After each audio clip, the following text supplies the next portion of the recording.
শুভ সপ্তমী বন্ধুরা, কেমন আছো সবাই? আশা করি ভালো আছো।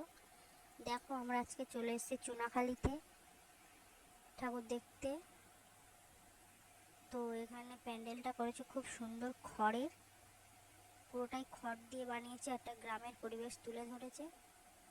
আর এখানে ঠাকুর দেখতে এসেছি আমার মেয়ে, আমার মা, ভাইয়ের বউ আর আমি, চারজন এসেছি ঠাকুর দেখতে। তোমাদের দাদা ভাইয়ের ডিউটি বলে ও আসতে পারেনি। তো দেখো, প্যান্ডেলের মধ্যে আমি চলে এসেছি। আর পিছনে লাইট বলে আমার মুখটা ক্লিয়ার বোঝা যাচ্ছিল না। প্যান্ডেলের ভিতরটা দেখো কত সুন্দর, পুরোটা হাতের কাজ, আর হাতের কলকাগুলোও খুব সুন্দর। আর মায়ের মূর্তিটাও খুব ভালো হয়েছে, আর উপরের ঝাড়বাতিটাও দেখো কত সুন্দর।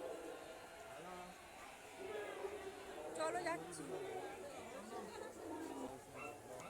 পুতুলগুলোও খুব ভালো করেছে, পুতুল দিয়ে পুরোটা ডিজাইন করেছে। উপরে আছে কুলো আর পাখা,